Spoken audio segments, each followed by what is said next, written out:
मेरा नाम है प्रियंका, आप देख रहे हैं इट्स सिंपल और आज के 2 मिनट ज्ञान का विषय है कि कैसे आप 100 में से 100 अंक स्कोर कर सकते हैं अपने बोर्ड एग्जाम्स में। तो शुरू करते हैं। सबसे पहली इंपॉर्टेंट चीज है कि तुम्हें एनसीईआरटी बाय हार्ट याद होनी चाहिए, अच्छे से दिल से सारी एक एक चीज तुम्हें याद होनी चाहिए एनसीईआरटी की। Sample papers, previous year papers या फिर हॉट्स के क्वेश्चन, वो सारी चीजें एनसीईआरटी के बाद आती हैं। NCERT comes first. सबसे पहले इंपॉर्टेंट यही चीज है कि तुम एनसीईआरटी को बहुत अच्छे तरीके से कंप्लीट कर लो। दूसरी इंपॉर्टेंट चीज है हमारे सैम्पल पेपर्स और प्रीवियस ईयर पेपर्स, पर इन दोनों में से भी जो मेन इंपॉर्टेंट है वो है प्रीवियस ईयर के पेपर्स, जो क्वेश्चन पेपर्स जो पिछले साल आ चुके हैं। प्रीवियस ईयर के क्वेश्चन पेपर्स ज्यादा इंपॉर्टेंट क्यों हैं? इसीलिए इंपॉर्टेंट है क्योंकि पिछले साल के क्वेश्चन पेपर्स देख के हमें एक पैटर्न पता चलता है। जैसे कि अगर तुमने लास्ट 10 ईयर्स की बुक्स ली है जिसमें 10 ईयर्स के प्रीवियस ईयर के क्वेश्चन पेपर्स आ रहे हैं, तो उन सारे क्वेश्चन पेपर्स में से तुम ढूंढ सकते हो कि वो कौन सा पैटर्न है, वो कौन से क्वेश्चन हैं जो हर साल आते ही आते हैं और वो इस बार भी आएंगे। मतलब जस्ट क्वेश्चन की फॉर्म चेंज कर दी गई होगी पर सवाल वही होगा,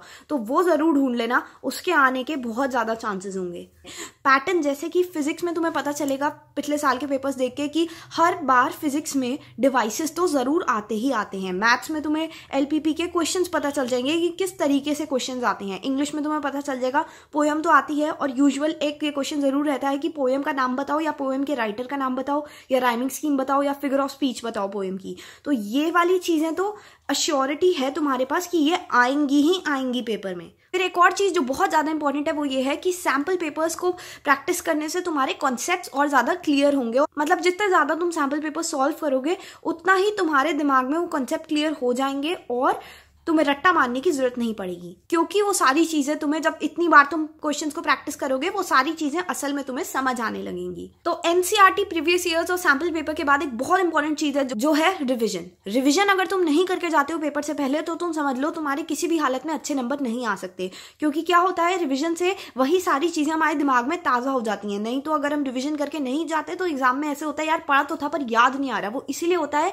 क्योंकि तुमने एग्जाम से पहले एक दिन पहले रिवाइज नहीं कर रखा होता। Revision is a must. अगर तुमने रिवीजन नहीं करी तो तुम ये मान के चलो कि तुम्हारे मार्क्स अच्छे नहीं आने वाले। रिवीजन बहुत ज्यादा जरूरी है। कुछ बच्चों के दिमाग में सवाल होता है कि एक दिन रह गया एग्जाम में और 5 चैप्टर्स हमने याद कर लिए हैं और 5 चैप्टर्स अब रह गए हैं, तो अब हम क्या करें? क्या हम रिवीजन करें उन 5 चैप्टर्स की जो कर लिए हैं, या फिर जो बचे हुए चैप्टर्स हैं जो हमने लर्न नहीं किए हैं, जिन्हें पूरा साल हमने हाथ भी नहीं लगाया, उन चैप्टर्स को याद करें? तो क्योंकि एक दिन रह गया एग्जाम में तो उन 5 चैप्टर्स को तो भूल जाओ। जब तुमने पूरे साल में वो 5 चैप्टर्स नहीं किए, तुम अब एक दिन में नहीं कर सकते। बेटर है कि तुम वो 5 चैप्टर्स को रिवाइज करो जो तुमने ऑलरेडी कर रखे हैं। ऐसा क्यों कहा मैंने कि ये 5 चैप्टर्स को रिवाइज करो? इसीलिए ताकि इन 5 चैप्टर्स को रिवाइज करने से तुम्हारे अंदर कॉन्फिडेंस आएगा, तुम्हें हिम्मत मिलेगी कि हाँ पेपर देना है और मैं पास तो हो ही जाऊंगी या हो ही जाऊंगा, व्हाटएवर इट इज। और ये सिर्फ उस सिचुएशन के लिए था जब एक दिन रह गया एग्जाम में। रिविजन के ऊपर मैंने सेपरेटली वीडियो बना रखी है, वो तुम देख सकते हो, यहाँ पे लिंक दे दूंगी। ओके, सो ये वीडियो यहीं पे समाप्त होती है।